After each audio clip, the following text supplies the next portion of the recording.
आगे की पौड़ी 20वीं पौड़ी। परिये हथ पैर तन दे, परिये हथ पैर तन दे, पानी धोतै उत्तर सोखे, मूत पलीती कपड़ होए, दे साबुन लाइए पोतोए। परिये मत पापा के संग, ओ धोपै नावे कै रंग।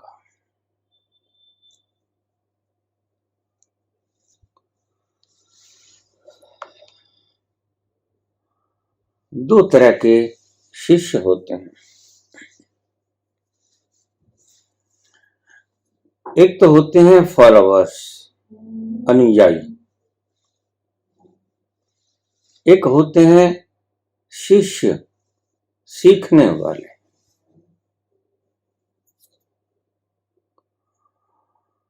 फॉलोअर्स, अनुयायी थोथे होते हैं।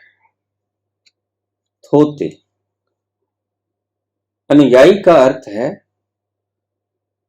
जैसे आप दिनचर्या करते हो, बिल्कुल वैसी ही दिनचर्या वो करते हैं, फॉलो करते हैं आपको, अनुयायी हैं, बिल्कुल आपकी डिटो कॉपी। वो तो बेकार होते हैं। फॉलोअर्स पर इतना यकीन मत करना। फॉलोअर्स असली नहीं होते, अनुयायी असली नहीं होते।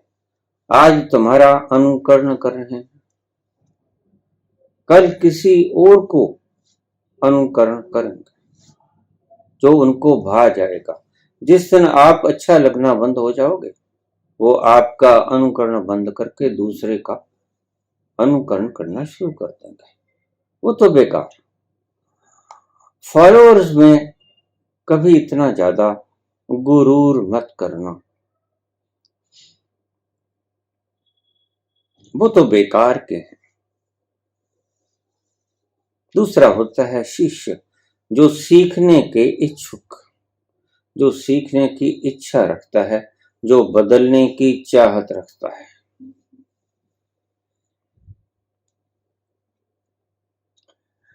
सीखने की इच्छा रखने वाला व्यक्ति ही सही शिष्य है। फॉलोवर्स शिष्य नहीं हो सकते। फॉलोवर्स तो आपके शरीर की बाहर की गतिविधियों को फॉलो करेंगे। आप कहोगे राम राम, वो कहेंगे राम राम। आप कहेंगे अल्लाहू अकबर, वो कहेंगे अल्लाहू अकबर। आप कहेंगे ओ माय गॉड, वो कहेंगे ओ माय गॉड। फॉलोअर्स बिल्कुल कठपुतली की तरह होते हैं। जैसा आप कहोगे, जैसा आप करोगे, हूबहू वही वो करेंगे। अनुयायी, अनुगमन करने वाले, आपके पीछे चलने वाले, बिल्कुल परेड में जैसे फौजी चलते हैं। अनुगमन। अनुगमन करने वाला व्यक्ति चारित्रिक होता है, बाहरी होता है, लेकिन सीखने वाला व्यक्ति बाहरी नहीं होता, रोज बदलता है। जैसे जैसे सीखता है, रोज बदलता है। बच्चे को आप सिखाते हैं, सीखते सीखते सीखते सीखते वो कितना कुछ सीख जाता है और रोज बदलता है।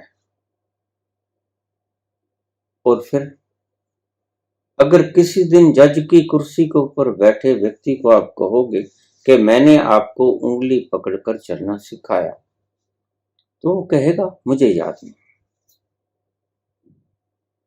क्योंकि वो इतना बदल गया कि उसको 20-30 साल पहले की घटना का कोई याद नहीं, लेकिन फॉलोवर को याद रहेगा, क्योंकि वो एक ही हिसाब से चलता है। शुरू से जो आपने जैसा बना दिया वैसा ही अंत तक आपका अनुगमन करेगा। वो एक ही बात जानता है कि जैसा आप चलोगे वैसा ही वो चलेगा।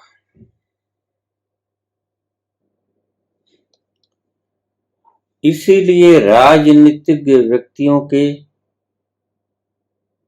आप फॉलोअर्स बन जाना। फॉलोअर्स को ही वो ढूंढते हैं, लेकिन किसी संत व्यक्ति के फॉलोवर बन जाओगे तो आप शून्य के शून्य रह जाओगे। कोई भीतर की क्रांति घटित न होगी। वहां आप फॉलोअर्स मत बनना कृपा करके।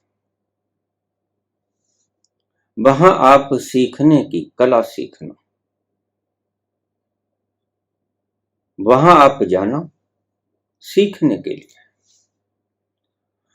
अनुगमन करने के लिए नहीं जाना। क्योंकि शिष्य का मतलब है कि मैं सीखने के लिए तैयार हूं, मैं बदलने के लिए तैयार हूं। सीखने का मतलब भी यह है।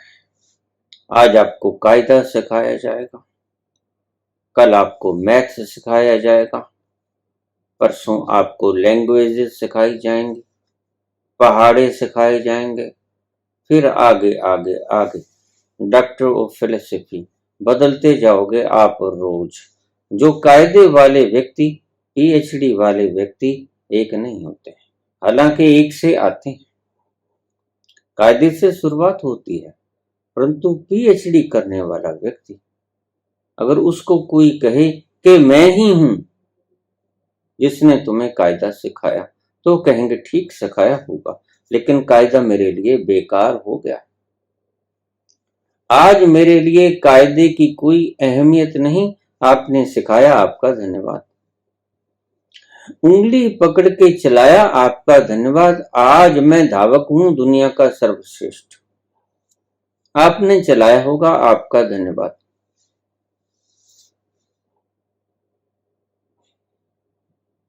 शिष्य बड़ी अद्भुत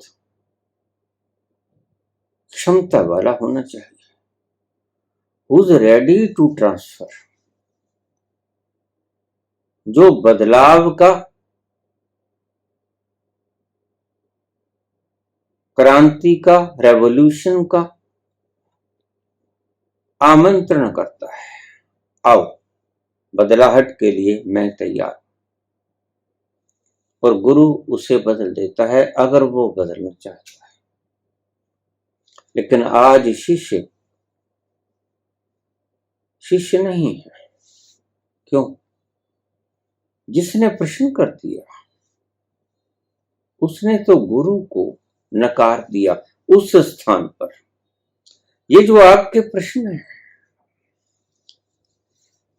और आपको जवाब मिल जाता है उन प्रश्नों का। आपके प्रश्न,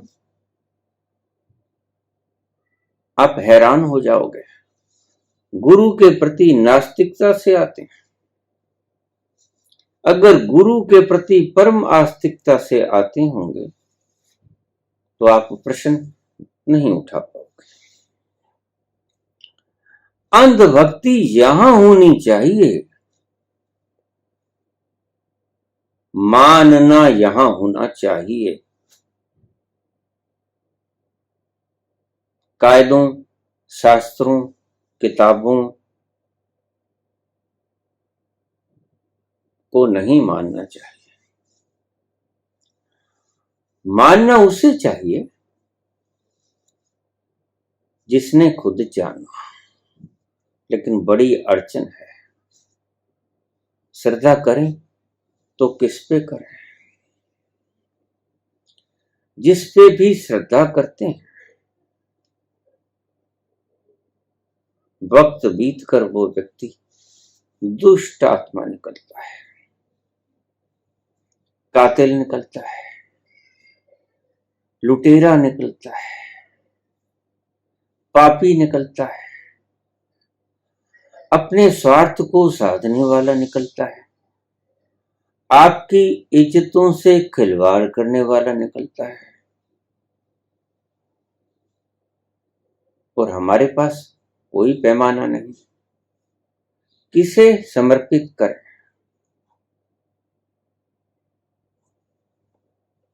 अपने आप को। To whom we surrender।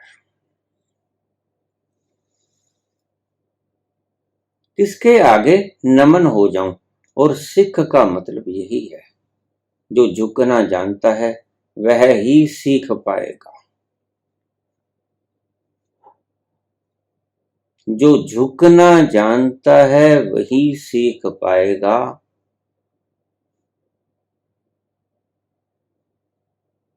गर्दन को अकड़े अकड़े अंजलि ना बांध पाओगे, गर्दन को झुकाना होगा।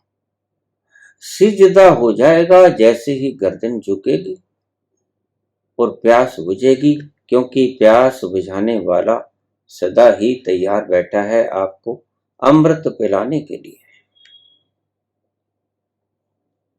शिष्य सीखने की इच्छा रखने वाला शिष्य। फॉलोवर जैसा आप करते हैं, जैसा आप बोलते हैं, जैसा आपका चाल चलन चरित्र वैसा बन जाए, वो फॉलोवर। अनुकरणीय। लेकिन फॉलोवर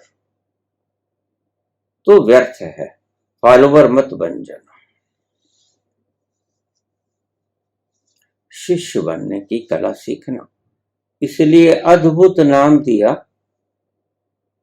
बाबा नानक ने, सिख।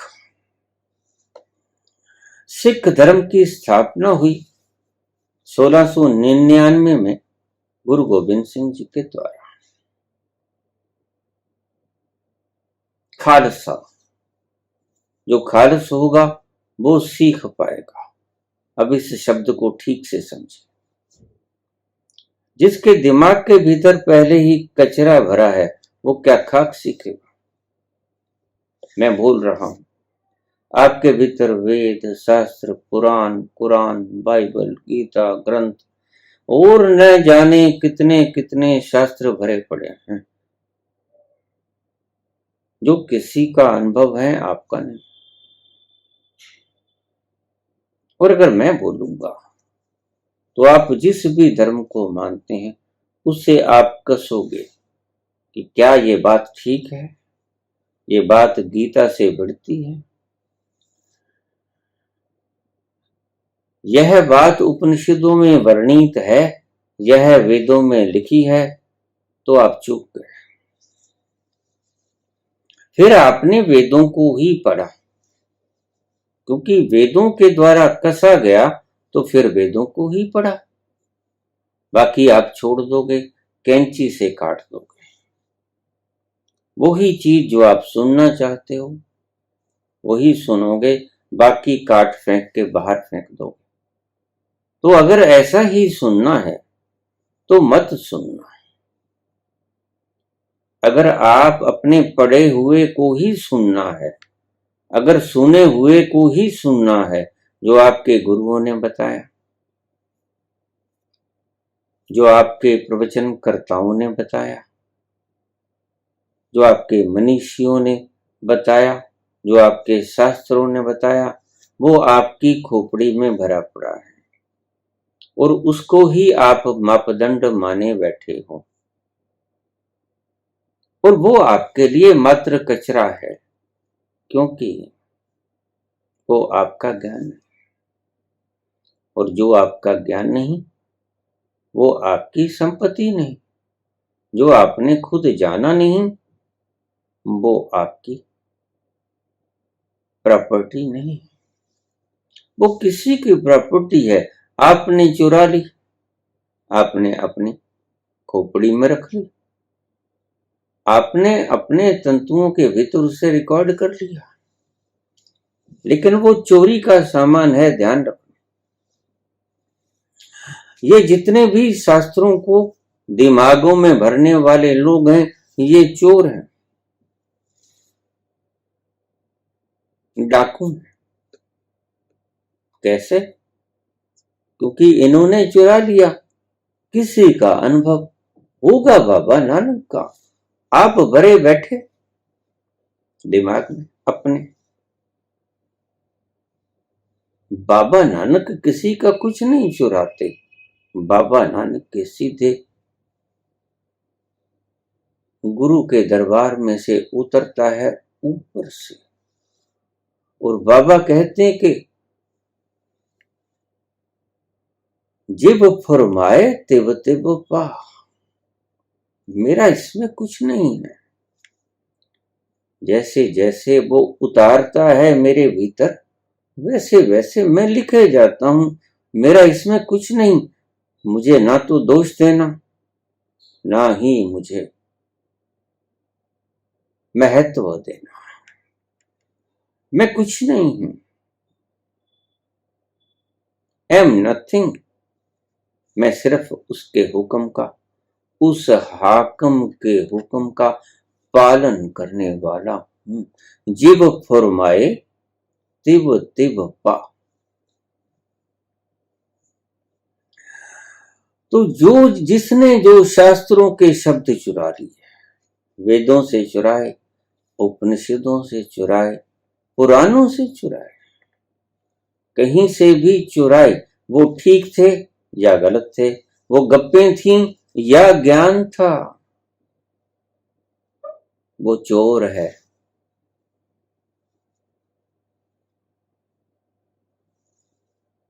चोरी का माल अपने न्यूरॉन्स में भर लिया, अपनी स्मृतियों में फीड कर लिया, और तुम थोड़ी देर में मानने लगोगे कि ये मेरा है, इसलिए तो झगड़ा करोगे।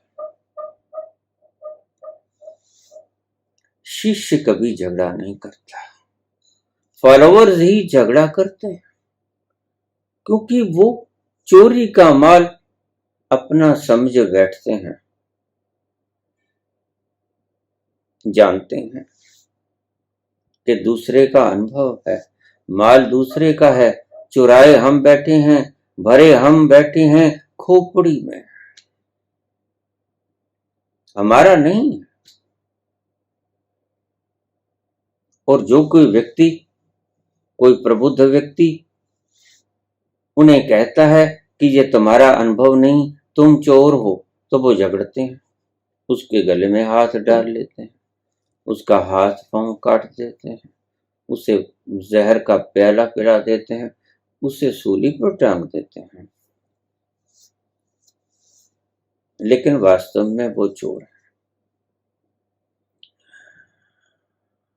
बाबा नानक कहते हैं कि मैं नहीं, मेरा इसमें कुछ नहीं भाई। जैसे जैसे उसने स्फुरना की, वैसे वैसे मैंने लिख दिया। बाबा नानक से आप बिल्कुल उलट बोलते हो। बाबा कहते हैं जिन ए लिखे तिस सिर ना। मैंने नहीं लिखे हैं, जिसने ये लिखे उसको महत्व मत देना। जिब फुरमाए तिब तिब पा। जिसने स्फुरना की, मैंने तो वैसे वैसे लिख दिया। मैं तो ताबेदार था हुक्म का। जैसे उसने फरमान जारी किया, फरमाए, वैसे वैसे मैंने हुक्म की तामील की। और तुम क्या कहते हो? तुम कहते हो हाँ मेरा, ये ज्ञान मेरा, और लिखने वाले कहते ये ज्ञान मेरा नहीं। बाबा नहीं कहते ये ज्ञान मेरा, वो कहते हैं कि जिस ए लिखे तिस सिर ना। मेरे नहीं है भाई। जिब फुरमाए तिब तिब पा। ये उस गुरु का है, ये उस आद गुरु का है, ये उस जुगाद गुरु का है।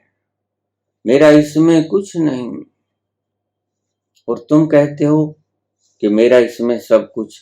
हाँ मैं जानता हूं। तो कितना फर्क तुम में और उनमें। वो कहते हैं कि मेरा नहीं है, जिसे ऐ लिखे तिस सिर न, जिब फरमाए तिब तिब पा। और तुम कहते हो कि नहीं, मैं जो बोलता हूं वो सत्य है, वो मेरा ही है, जबकि तुम्हारा उसमें क ख ग भी नहीं होता। तुम झूठ बोलते हो, इसलिए मैं तुम्हें कहता हूं कि तुम चोर हो।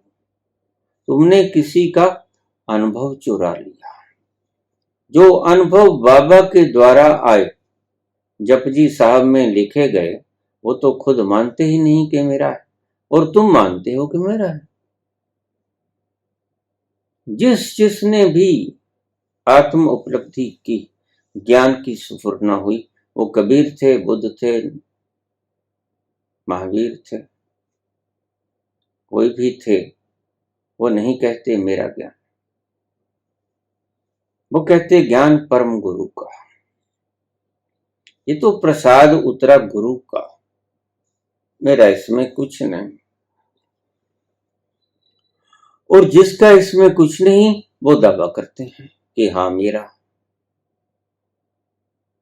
तुम झूठे हो, तुम्हारा इसमें कुछ नहीं।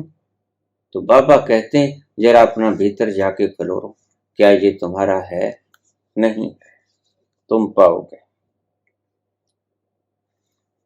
पर ये हाथ पैर तन दे,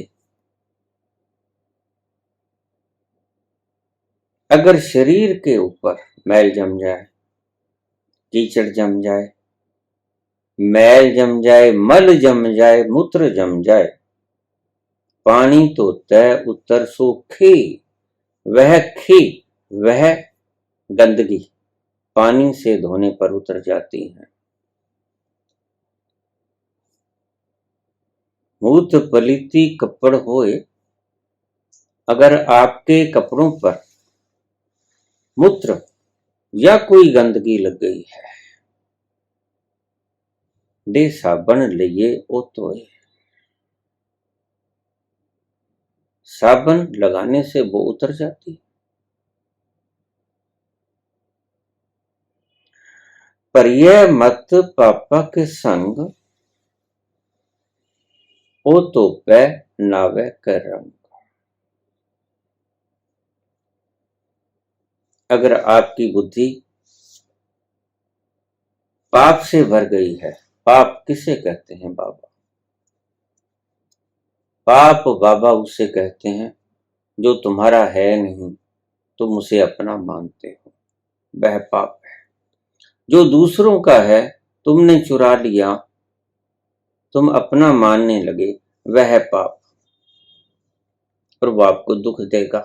आपने कितना ज्ञान इकट्ठा किया, कितना सुख पाया, एकांत में बैठ के कभी सोचना, मनन करना कि इसमें मेरा क्या, तो पाओगे यह उपनिषद से लिया, यह वेद से लिया, यह गुरबाणी से लिया, यह कबीर से लिया, यह बुद्ध से लिया, महावीर से लिया, ये मीरा से लिया, ये गोरखनाथ से लिया, ये चैतन्य से लिया, ये शिव से लिया, तो आपका क्या? आप पाओगे कि तुम्हारा कुछ नहीं। और जैसे ही आपने छटनी करनी शुरू कर दी, जो जो तुम्हारा नहीं, ईमानदारी से उसे छोड़ना शुरू कर दिया, तो आप खाली हो जाओगे। तुम खुद को खाली करने के लिए उत्सुक नहीं, इच्छुक नहीं हो, इसे ही मैं मुमुक्षा कहता हूं। जो मुमुक्षा रखने का भाव रखते हैं, मुमुक्षा का भाव रखते हैं, वह पहले जानते हैं कि यह जो मैंने पर यह मत पापा के संग, यह जो मति को मैंने दूसरों के ज्ञान के द्वारा भर लिया है, यह किस किस का ज्ञान है? क्या इसमें मेरा कुछ है? वो तो पै नावे के रंग,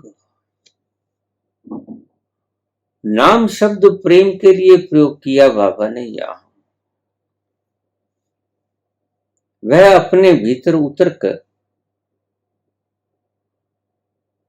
अपने हृदय के भीतर ही प्रेम होता है। वो प्रेम में उतरकर सब धो दिया जाता है। प्रेम में सब मैल धुल जाती है। प्रेम में आए हुए अश्क सब कचरा साफ कर देता है। प्रेम में आए हुए आंसू सब धो देते हैं मैल। वो मामूली पानी नहीं होता जिससे आप कपड़े को धो लेते हैं। एक बाहर का कपड़ा तो साबुन से बाबा कहते हैं कि धुल जाता है मैल।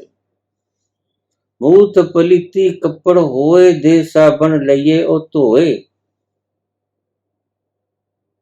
पर ये मत पापा के संग वो तो पहनावे का रंग। जब प्रेम के रंग में आप रंगे जाते हो, पूरे के पूरे प्रेममयी, करुणामयी, आनंदमयी, जब उसके नाम के रंग में रंग जाते हो तब वो धुल जाते हैं।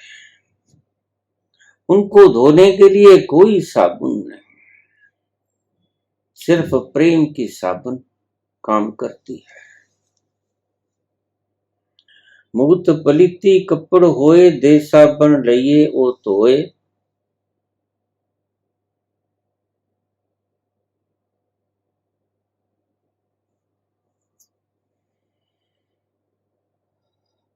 पर ये मत पापा के संग वो तो पहनावे का रंग।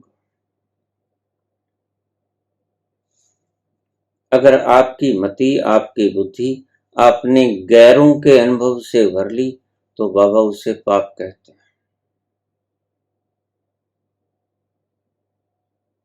खुद भी कहते हैं कि ये जो उतरा मेरा नहीं है भाई, लेकिन तुम कहते हो कि मेरा है। जिसके भीतर उतरा वो कहता नहीं मेरा नहीं है, ये मेरे गुरु प्रसाद उतरा है। ये सफुरना हुई, सफुरित हुआ, मेरा नहीं। जिन ए लिखे तिस सिर ना, जब फरमाए तिव तिव पा, पर ये मत पापा के संग ओ तो पहनावे का रंग। अगर आपकी मति आपने इकट्ठी कर ली इधर उधर से, सभी धार्मिक ग्रंथों से, सभी सूचना देने वाले लोगों से, मात्र सूचनाएं हैं ध्यान रखना, सभी गुरुओं से, सभी प्रवचनकर्ताओं से, सभी शिक्षकों से, सभी धार्मिक उपदेशकों से, जिनके विचार आपने अपने दिमाग में भर लिए वो कूड़ है। बाबा कहते हैं वो पाप है, वो आपका नहीं है, क्योंकि आप इसे जानते नहीं। आप फिर फॉलोवर्स हैं। बाबा इन्हें कहते हैं ये फॉलोवर्स हैं, ये शिष्य नहीं है, ये बदलने को राजी नहीं है, ये किसी की बात को अपने दिमाग में ही रखना चाहते हैं, ओनली टू फॉलो दैट। आप सुबह से शाम तक किस किस को नहीं भर लेते, कितने कितने व्यक्तियों को आप फॉलो कर रहे हो आपको पता भी नहीं। जिस दिन आप विश्लेषण करोगे अपने ही मन का तो आप पाओगे अरे यहां पर मैं तो हूं ही नहीं, यहां पर तो कोई लिंकन बैठा है, कोई बुद्ध बैठे हैं, कोई महावीर बैठे, कोई मीरा, कोई चैतन्य, कोई कबीर, कोई नानक। ये कितने ही लोगों के उपदेश मेरे दिमाग में भरे बैठे, मेरा तो कुछ है ही नहीं इसमें, मैं तो हूं ही नहीं। आप किस किस व्यक्ति का अनुकरण कर रहे हैं? You are only followers. शिष्य आप किसी के भी नहीं होंगे। लेकिन बाबा एक बात को खत्म करते हैं, वो कहते हैं कि फॉलोवर मत बनना, अनुकरण मत करना। अनुकरण एक इमिटेशन है बंदर। जैसे इमिटेट करता है। आपने हाथ हिलाया, ऊपर उठाया, आप भी करोगे, बंदर भी ऐसा ही करता है। You are only imitator. तो फॉलोवर जो है वो इमिटेटर है। जैसे फौज में आप देखना, एक तृण मात्र का भी भेद नहीं आप परेड में पाओगे। आपको ऐसा लगेगा जैसे रोबोट इन्हें कंट्रोल कर रहा है। बिल्कुल उसी एंगल पर पांव उठेगा, उसी एंगल पर हाथ आगे जाएगा, पीछे जाएगा, उसी एंगल पर वो बढ़ेंगे और ऐसा लगेगा अद्भुत नजारा। ये डिसिप्लिन है। लेकिन फॉलो करते हैं एक ही आज्ञा का पालन, ये फॉलोवर है। बाबा इन फॉलोवर्स की बात नहीं करते। बाबा करते हैं भीतरी बात, भीतर के क्रांति का सूत्र देते हैं बाबा। भीतर से तुम कैसे बदल जाओ, क्योंकि जैसे तुम आज हो वैसे तो तुम दुखी हो। तो अगर ऐसे दुखी हो तो फिर बदलना पड़ेगा। अगर सुखी होना चाहते हो तो बदलना पड़ेगा, और बदलने के लिए शिष्य हो जाओ। क्रांति को आने दो अपने हृदय के भीतर। मैं तैयार हूं बदलने के लिए। वो होता है शिष्य, जो सीखने को राजी, जो झुकने को राजी। दो बातें, सीखने को राजी और सीखा जाता है झुकने से, झुकने को भी राजी। तुम दिन को अगर रात कहो रात कहेंगे, जो तुमको हो पसंद वो ही बात कहेंगे। गुरु को सौंप दिया सब कुछ। तुम कहोगे दिन है तो हम कहेंगे हाँ दिन है, भला रात हो। तुम जो बात कहोगे वो ही हृदय में उतारेंगे। खोपड़ी में कुछ नहीं भरेंगे। खोपड़ी से मुक्ति ही सही मुक्ति है। बड़ी हद की बात है। आप तो उल्टे प्रयासों में जुटे हो। आप तो सदा खोपड़ियां भरने में तल्लीन रहते हो। आप जहां जाते हो वहां जिस दिन कोई चार बातें ज्यादा मिल जाती हैं प्रवचन में, उस दिन आपके कमेंट्स आते हैं, बाबा ये नई बात सिखा दी। मैं ये नई बात सिखा रहा हूं पुरानी धारणाओं को खत्म करने के लिए। आप अभी तक समझे नहीं। ये दूसरा कांटा है। जो एक कांटा आपके पांव के भीतर गड़ गया, और दूसरे फोर्सेप्स से उसको खींच के निकालना है। अब कृपा करके आप दूसरे कांटों को उसकी जगह मत रख दीजिए, नहीं तो ये दूसरा कांटा भी उतना ही दर्द देगा और शायद उससे भी ज्यादा तंग करेगा। इसलिए सच्चा गुरु कहता है कि मेरे आज्ञा का पालन कर, लेकिन अंत में मुझे भी छोड़ दे। इस फोर्सेप्स से उस कांटे को निकाल ले, और वो कांटा तो फेंक ही फेंक। जिस फोर्सेप्स से इस कांटे को निकाला वो फोर्सेप भी फेंक दे, दूसरा कांटा भी फेंक दे, अन्यथा क्या करेगा उसका? फिर वो ज्यादा दुखदाई होगा। कुछ मत रख। गुरु का शब्द तुम्हारी मूढ़ मान्यताओं को तोड़ने के लिए है। अब तुम उसको स्मृति में मत भर लेना कृपा कर।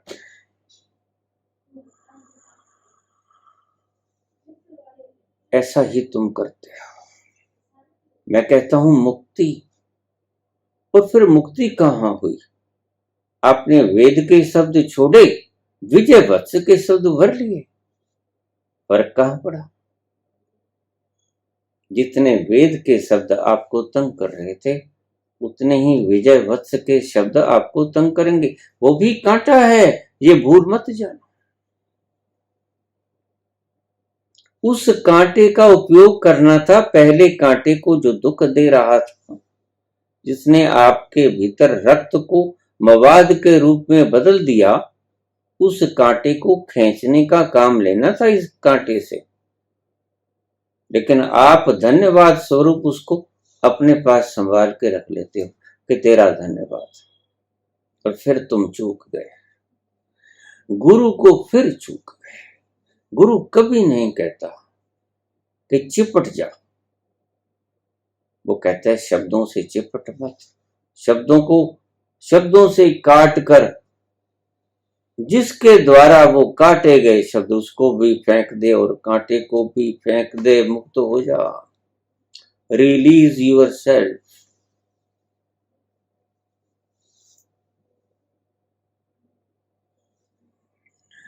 पर ये मत पापा के संग, वो तो पै नावे के रंग। अगर आपकी मति पापों से भर गई है, कुमान्यताओं से भर गई है जो आपके खुद के नहीं, किसी के होंगे, पलटू के होंगे, बीखा के होंगे, चैतन्य के होंगे, मीरा के होंगे, तुम्हारे नहीं है, दया के होंगे, तुम्हारे नहीं है। तुम अपनी भीतर की अपो दीपो भव, अपने दीपक स्वयं बनो।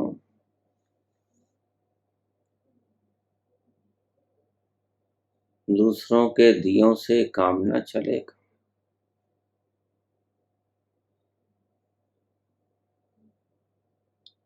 अपनी रोशनी खुद तराशो, क्योंकि तुम रोशनी हो सैपम।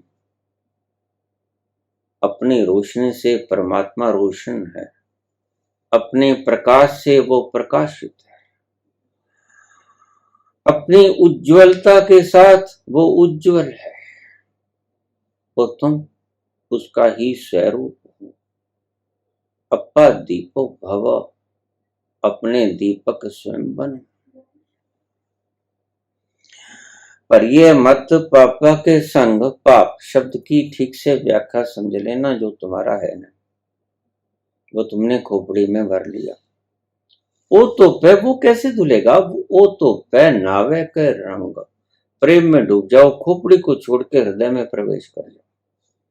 हृदय में प्रेम है और उस प्रेम में मगन हो जाओ, और उस मगनता और उस तल्लीनता में ऐसे गुम हो जाओ, भूल जाओ उन सभी सूचनाओं को जो तुमने इकट्ठी की थी जगह जगह से भिक्षा मांगकर। इसलिए जो गुरु कहते हैं कि शास्त्रों को फेंक दो अलमारी में, बंद कर दो, उन शास्त्रों को तो अलमारी में बंद कर देते हैं, लेकिन उन शब्दों को फिर दिमाग में रख लेते हैं जो गुरु ने बोले, उनको भी फेंक देना है। उनके साथ मोह नहीं बांधना, फिर तो मोह रहेगा। आप शब्दों से मोह करने वाले बने रहोगे। पर ये मत पापा के संग, वो तो पहनावे के रंग। अपने हृदय में उतर जाओ, खोपड़ी को छोड़ दो, उसे बदलने की चेष्टा मत करो। ध्यान रखना, 2 सूत्र हैं। एक जो खोपड़ी में भरा पड़ा, उसको कैथरसिस करके बाहर निकाल देना, थक जाओगे, लंबी प्रोसेस। दूसरा भी ढंग है। मैंने कहा था कि अगर धागा उलझ जाए तो उसको सॉल्व करने में पता नहीं कितना वक्त लगेगा, और वो सॉल्व होगा भी कि नहीं। गांठें बड़ी गहरी पड़ी हुई, तुमने इतनी गांठें गहरी कर ली हैं कि वो खुलने का नाम तक नहीं लेती, और तुम्हारी इच्छा भी नहीं होती उसे खोलने की, फिर तो बहुत मुश्किल हो जाती है। तो क्या करो कि उस उलझी हुई धागे की डोर को छोड़ दो, तुम अपने हृदय में प्रवेश कर जाओ। बस यही बात कहते हैं बाबा। वो तो पे नावे का रंग, नाम प्रेम के रंग में रंग जाओ, रंग दे चुनरिया।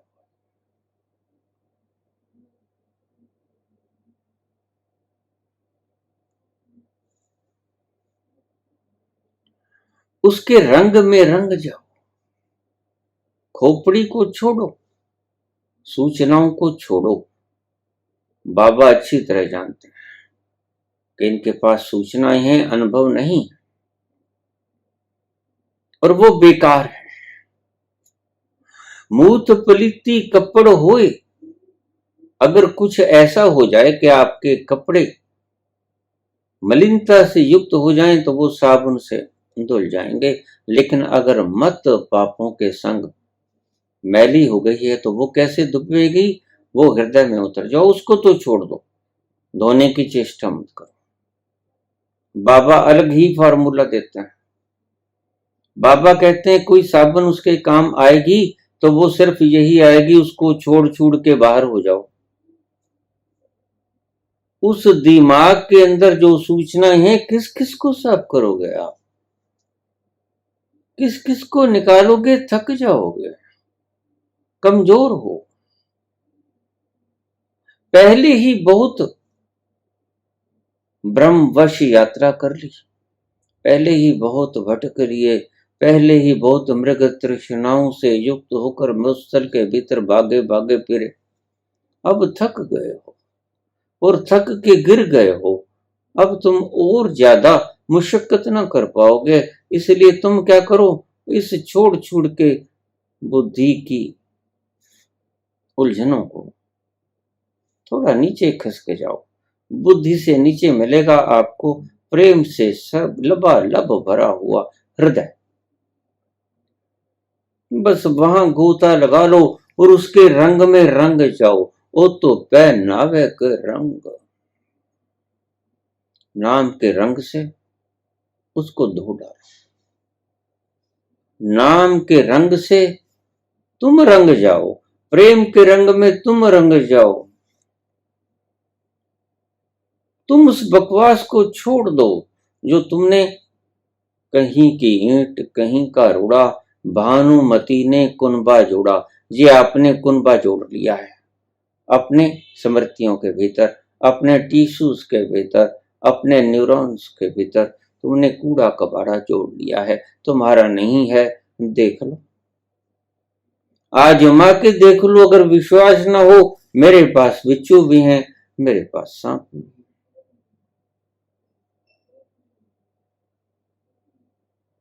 वो व्यक्ति ठीक कहता था कि आप मेरी बात मान लो। बाबा कहते हैं आप इस खोपड़ी को छोड़ दो भाई, इसमें जो कुछ भरा पड़ा है वो आपका नहीं। बाबा खुद के भी उदाहरण देते हैं। वो कहते हैं जिव फुरमाए, जिव लिखे तिस सिर ना, जिव फुरमाए तिव तिव पा। जिसने लिखे हैं भाई उसके सिर की बात मत समझना, ये मेरी खोज नहीं है। ये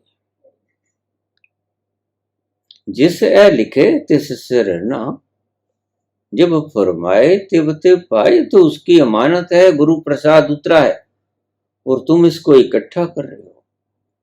और फिर एक जगह से इकट्ठा किया होता तो चलो छोड़ना बड़ा आसान था। तुम्हारे भीतर तो सब गुरु आलती पालती मारकर बैठे, आसन बिछाए बैठे हैं, सबने पक्के इंतजाम कर लिए हैं आपके भीतर। कोई शब्द आप कबीर का उठाओगे, कोई शब्द आप नानक का, कोई चैतन्य का, कोई मीरा का, दया का, सहजों का, कोई कृष्ण का, कोई महावीर का, बुद्ध का, अलग अलग तरह के सभी आसन बिछाए बैठे हैं आपके भीतर।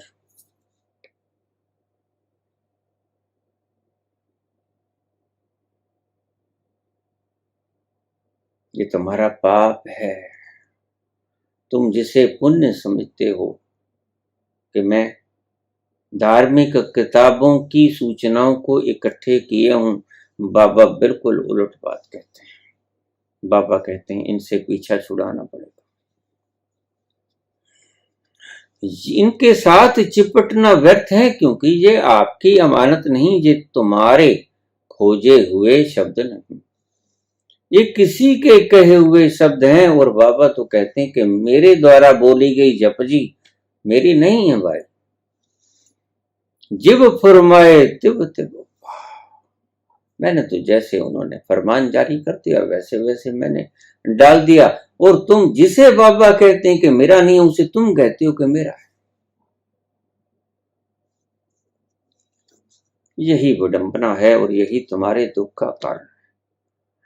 बुद्ध इधर से खींचते हैं, महावीर उधर से खींचते हैं, मीरा उधर से खींचती है, कबीर उधर से खींचते हैं, और सभी सभी के द्वारा खींचे खींचे तुम कहते हो बाबा ये कौन खींच रहा है, मस्तिष्क में बड़ा तनाव है, बड़ा खिंचाव है। तुम समझते हो शायद तीसरा नेत्र खुलने को है, नहीं, ये तीसरा नेत्र फटने को है। तुम मूर्ख हो गए। ये तुम्हारी भीतर की सूचनाएं आपस में गड़बड़ में जा रही।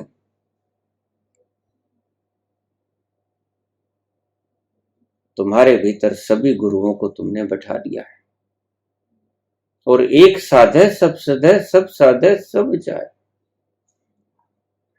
एक के पीछे चलोगे, एक को साधोगे तो सब सद जाएंगे, सभी को इकट्ठा साधोगे तो एक भी नहीं सदेगा। यही तुम्हारे दुख का मुख्य कारण है कि तुम मल्टी माइंडेड हो, तुम मल्टी डायमेंशनल हो। मैंने कहा सभी रास्ते अलग अलग हैं। मीरा और दया का रास्ता नहीं मिलता, सहजो और राबिया का रास्ता नहीं मिलता, महावीर और कृष्ण का रास्ता नहीं मिलता, कबीर और नानक का रास्ता नहीं मिलता, जरथुस्त्र और च्वांगत्से का रास्ता नहीं मिलता, लाओत्से और सहजानंद का रास्ता नहीं मिलता, किसी का रास्ता नहीं मिलता। एक दूसरे से सभी के रास्ते थोड़े थोड़े फर्क से अलग हैं और सभी आपको अपनी तरफ खींचते हैं। आप एक युद्ध का मैदान बन के रह गए हो। कभी किसी के शब्द आ जाते हैं, कभी किसी के शब्द आ जाते हैं। ये जो लोग शास्त्रार्थ करते हैं, मैं उन्हें शास्त्रों की बकवास करता हूं। अरे शास्त्रों का भी कोई अर्थ करने की आवश्यकता है? तुम तुम्हारी बात कहो जो तुमने सीखी, जो तुमने देखी, जो तुमने अनुभव में लाई। तुम दूसरों की बातों के ऊपर क्यों रोब झाड़ रहे हो? वो तुम्हारी संपत्ति है ही नहीं, वो तुमने जानी ही नहीं, उसके ऊपर तुम्हारा दावा बेकार। पुण्य पापी आखण ना, कर कर करना लिख ले जा। बड़ा प्यारा शब्द है। बाबा के एक एक शब्द में रस भरा पड़ा अमृत। पुण्य पापी आखन ना, कर कर करना लिख ले जा। ये पुण्य और पाप ये सिर्फ कहने की बात नहीं है, ये सच है। पुण्य भी सत्य है, पाप भी सत्य है। कैसे? कर कर करना लिख ले जा। तुम्हारे करने पर निर्भर करता है या ना करने पर निर्भर करता है पुण्य और पाप। शब्दों को फिर सुनिए, बहुत गहरे हैं। पुण्य पापी आखण ना, पुण्य और पाप, पुण्य आत्मा और पापी आत्मा कहने मात्र को ही नहीं है कि ये पुण्य है ये पापी है। कर कर करना लिख ले जा। जैसे जैसे तुम्हारे कर्म है वो किस ढंग से किए गए उसी ढंग से ही लिखे जाएंगे।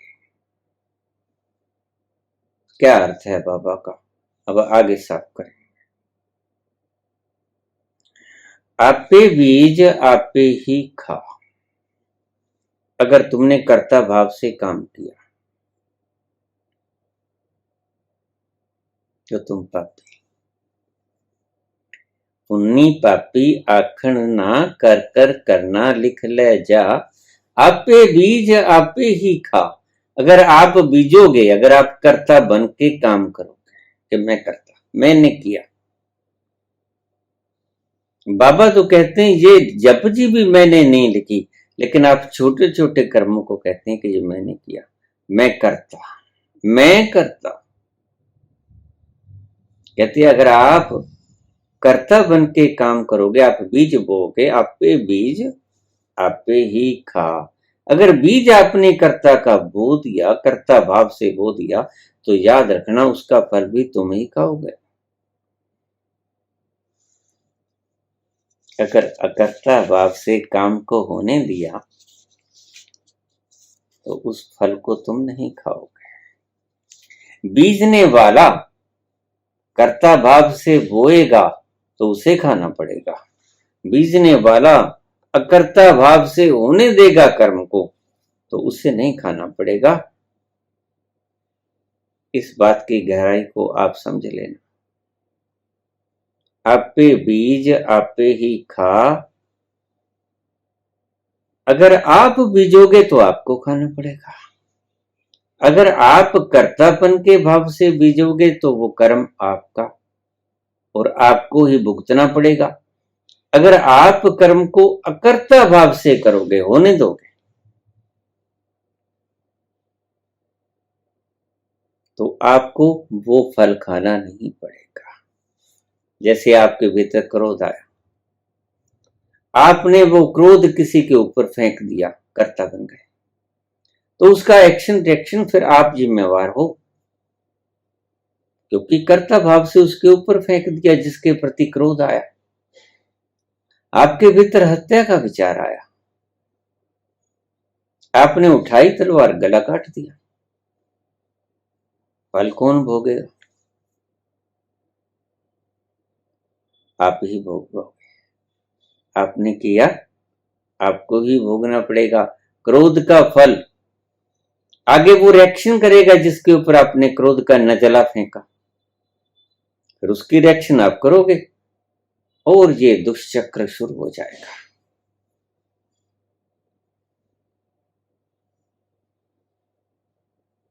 आप पे बीज आप पे ही खा, नानक हुक्मी आओ जा। क्या बड़ी प्यारी बात है। जो आखिरी बात कह देते हैं बाबा, उसमें सारा पहले किया हुआ उसका अर्थ साफ हो जाता है। अगर तुम खुद करोगे, आप पे बीज आप पे ही खा। अगर आपको क्रोध आया, आपने किसी के ऊपर फेंक दिया, फिर तो भाई आप जानो, आपका काम जानो। दूसरा रिएक्शन करेगा आपको, आप फिर रिएक्शन करोगे, फिर ये दुष्चक्र शुरू। लेकिन जैसा मैंने कहा कि अगर आपको क्रोध आ जाए तो उसे वातावरण में फेंक देना। वातावरण कोई प्रतिरोध नहीं करेगा, वातावरण कोई रिएक्शन नहीं करेगा, तो फिर आपको भोगना नहीं पड़ेगा। समझा गई बात? अगर आप उस क्रोध को वहीं खड़े खड़े बिखेर दोगे वातावरण में, तो कोई प्रतिक्रिया करने वाला नहीं है। पेड़ों पे, पौधों पे, घास पे, फूल पे जो पास हैं आपके, आप थोड़ा साइड हो जाइए, या अगर दक्ष हो जाएंगे धीरे धीरे, आप देखना, आप आजमा के देखें। क्रोध आया तो अगर आपसे संभल नहीं पा रहा तो आप थोड़ा सा एकदम क्रोध में आके किसी को पीट दिया, कूट दिया, छांग दिया, ज्यादा क्रोध आया, हत्या कर दी, कौन भोगेगा? खंडूराम फंडूराम भोगेगा? नहीं, तुम भोगोगे। कोई और नहीं भोगेगा, तुम भोगोगे। आप पे बीज आप पे ही खा। अगर तुम कर्ता भाव से किसी कर्म को करोगे तो आपको ही भोगना पड़ेगा उसका फल। लेकिन अगर आप कर्ता भाव से न होके अकर्ता से, क्रोध आपने पैदा नहीं किया, क्रोध आया, ये आपकी उपज नहीं है। अगर आया, जो चीज आई, काम आया, क्रोध आया, लोभ आया, मोह अहंकार आया, आपने पैदा नहीं किया, प्राकृतिक रूप से आया, तो प्राकृतिक रूप से उसको फेंक दो। उस ऑब्जेक्ट पे मत फेंको जिसने आपको गुस्सा दिलाया। अब यही बात साफ हो जाए। जिसने आपको कोई बात कह दी, आपको क्रोध आ गया, उसके ऊपर मत फेंको, ऑब्जेक्ट के ऊपर, आप वातावरण में दिशा बदल दो, उसको फेंकने की दिशा बदल दो, आप वातावरण में फेंक दो। क्रोध उत्पन्न हुआ है, ठीक है, विकृत एनर्जी आ गई, तो उसको वातावरण में फेंक दो। अगर अभी नहीं फेंक सकते हो, अभी अभ्यस्त नहीं हो, धीरे धीरे आप अभ्यस्त हो जाओगे, वहीं खड़े खड़े आप वातावरण में हर चीज को फेंक सकोगे। ये आप अभ्यास के ऊपर डिपेंड करता है। आप इतनी दुश्मनी मोल लेने की आवश्यकता नहीं है। ये आपकी मूढ़ता ही इतनी दुश्मनियां पालती है, ये आपकी मूढ़ता ही आपको परेशान करती है, ये आपकी मूढ़ता ही आपके दुख का कारण है। आप उसी व्यक्ति को झट से वापस फेंक देते हो, एक क्षण भी नहीं लगाते। अरे रुकिए भाई, ठहरिए, फेंकना है फेंक दीजिए, लेकिन थोड़ी दिशा बदल के फेंक दीजिए। ऑब्जेक्ट को अपने दिमाग में बनाइए, उस व्यक्ति की कल्पना कीजिए और उस कल्पित व्यक्ति के ऊपर फेंक दीजिए, उसी की तस्वीर बनाकर,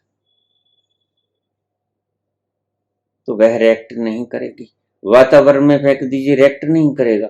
कोई पेड़ पौधा घास फूस फूल नहीं रिएक्ट करेगा, और आप उस एनर्जी को रिलीज करते ही मुक्त हो जाओगे। क्रोध विलीन हो गया। ऐसे ही सभी जिन्हें आप विकार कहते हो, इनसे मुक्त हो सकते हो वातावरण में रिलीज करके या ठहर कर, दोनों में से कुछ भी कर। एक बार स्टिल होना पड़ेगा। जैसे ही किसी ने गाली निकाली, आप स्टिल हो जाओ। इतनी कला तो सीखनी ही पड़ेगी।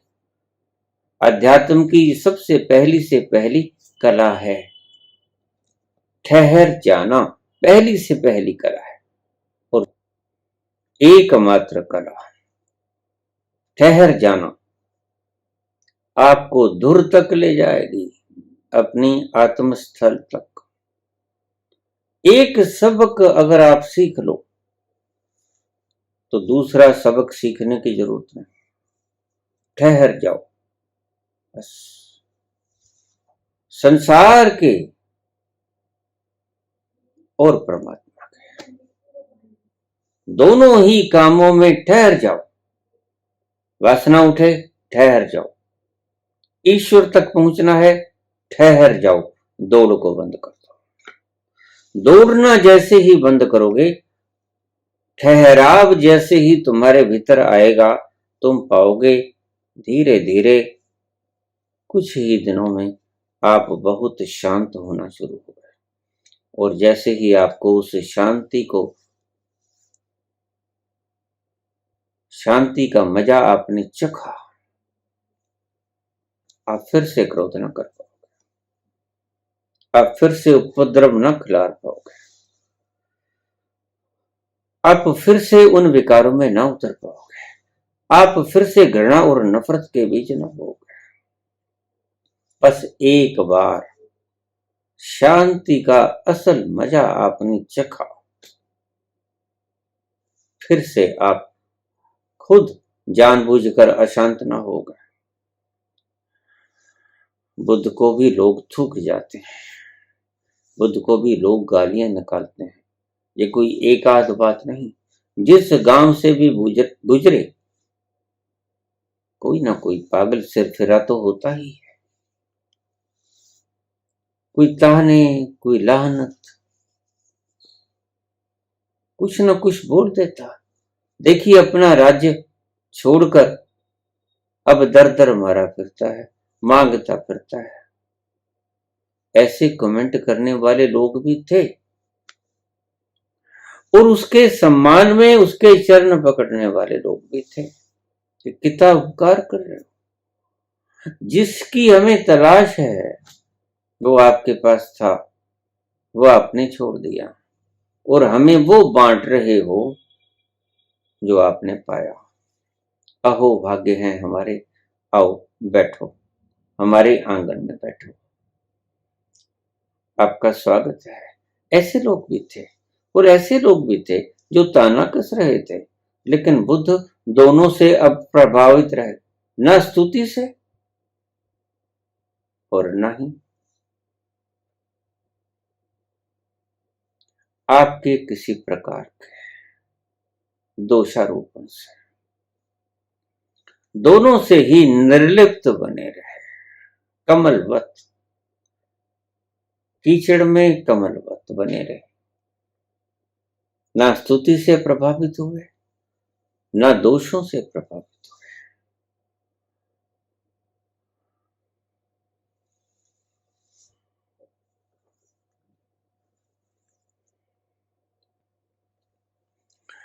आपे बीज आपे ही खा। अगर आप खुद बीजोगे, इसका अर्थ अगर कर्ता भाव से कर्म करोगे तो आपको ही उसका फल भी खाना पड़ेगा। आगे बात कहते हैं बाबा, पिछले सभी जो आपकी उपजी प्रश्न उपजी, शंकाएं उपजी, उसका समाधान इस शब्द में दे दिया उन्होंने, नानक हुक्मी आवो जा। अगर उसके हुक्म में काम करोगे, आना जाना उसके हुक्म में रहेगा आपका, तो फिर आपको बीजा हुआ काटना नहीं पड़ेगा। पहले कहते हैं आपे बीज आपे ही खा। अगर तुम खुद बीजोगे कर्ता बनते तो आपको ही खाना पड़ेगा, आपको ही काटना पड़ेगा फल। नानक हुक्म ही आवो जा। लेकिन अगर हुक्म के अंदर काम करोगे, उसके हुक्म से जिब फुरमाए तिब तिब पा। बाबा कहते थे मैं नहीं लिखूंगा तेरा फरमान, तो फिर क्या होता, हुक्म अदूदी हो जाती। लेकिन उन्होंने जैसे जैसे फरमान जारी हो उन्होंने लिख दिया। तो बाबा कहते हैं अगर तुम खुद बीजोगे तो आपको खुद को ही काटना पड़ेगा आपका फल। नानक हुक्मी आवो जा। और अगर उसके हुक्म के अंदर बीजोगे, उसकी स्फुरना के अनुसार आप चलोगे, जैसे मेरे स्फुरना हुई और मैंने लिख दिया, ऐसे ही तुम जैसे वो सुफुर्त करेगा कुंडली, आपके कठपुतली की तरह आपको नचाएगा और आप नाचोगे। जिब फुरमाए तिब तिब पा। अगर कर्मों को भी आप इस ढंग से करोगे, जैसा वो कराएगा वैसे करोगे, तो आपको दुखित नहीं होना पड़ेगा, क्योंकि आपने बीजा ही नहीं। तो बाबा कहते हैं इन शब्दों को मेरा मत समझ लेना, मैंने नहीं लिखे हैं। जिसे लिखे तिस सिर ना, जिब फुरमाए तिब तिब पा। अगर कर्मों को भी इस ढंग से आप करोगे, जैसे वो फरमाएगा वैसे ही आप कर्म करोगे, तो नानक हुक्मी आवो जा। आपका आना और जाना उसके हुक्म के मुताबिक, हुक्मी के मुताबिक होगा। फिर आपके ऊपर कोई पाप नहीं लगेगा, आपको भोगना नहीं पड़ेगा, क्योंकि आप करता नहीं हुए। जैसे किसी ने हुक्म दिया, अब तो मात्र नाचे कठपुतली का क्या कसूर, कोई कसूर नहीं होता। लेकिन अगर आप कर्ता बनकर बीजोगे, आपे बीज आपे ही खा, फिर तुम्हें ही तो खाना पड़ेगा। तुम्हारी फसल कौन काटेगा, पड़ोसी थोड़ा काटेगा, आपको ही काटना पड़ेगा। जिब फरमाए तिब तिब पा, आपे बीज आपे ही खा, नानक हुक्मी आवो जा। अगर हुक्म के अंदर आप चलोगे, उसके हुक्म में, तो फिर आना जाना समाप्त। उसके हुक्म में आना जाना आपको मुक्त कर जाएगा। उसके हुक्म में काम करना, आपको फसल नहीं काटनी पड़ेगी। अगर आप अपने हुक्म में बीज बीजोगे, आपे बीज आपे ही खा, नानक हुक्मी। अगर हुक्म के अंदर आप बीज को बोओगे, कर्म दो तरह के होते हैं, कर्ता बनकर और अकर्ता बनकर। कर्ता बनकर तो तुम्हें काटना पड़ेगा, और हुक्म में अगर तुम बोओगे उसके अनुसार, बाबा ने भी तो जपजी लिखी, लेकिन खुद का कर्म नहीं है। वो कहते मैंने कुछ नहीं लिखा भाई, जिसे लिखे तिसर ना। अगर आप इस ढंग से उसके हुक्म के अनुसार काम करोगे, जैसे कठपुतली हुक्म में नाचती है, अगर कठपुतली की तरह आप नाचे सभी कर्मों में, नानक हुक्मी आवो जा, फिर आपका आना जाना उसके हुक्म में होगा और तुम पाओगे एक दिन आना जाना खत्म हो गया, क्योंकि जिसने उसके हुक्म को मान लिया, हुक्मी हुक्म चलाए राह, नानक बिकसे बेपरवाह। अगर उसके हुक्म में चलोगे तो फिर वो जिम्मेवार, तू जैसा कराए तेरा पाना मीठा लगे। अगर तुम कर्ता भाव से करोगे, मैंने किया, तो फिर तुम्हें भोगना पड़ेगा। अब तुम देख लो, तुम्हारी इच्छा कर्ता बनकर फसल को काटना चाहते हो या उसकी इच्छा के अनुसार कर्म करना चाहते हो कठपुतली की तरह, ये आपकी इच्छा। लेकिन जैसे ही आप अपने अनुसार काम करोगे, आपने सदा दुख ही पाया, सुख पाया नहीं पाया। तो बाबा कहते हैं फिर ये दर आजमा के देख लो, यार की मर्जी के आगे, यार का दम भर के देख, अर्ज़े उल्फत कर चुका है, ये भी उल्फत करके देख, यार की मर्जी के आगे, यार का दम भर के देख, अर्ज़े उल्फत कर चुका है, ये भी उल्फत करके देख। धन्यवाद।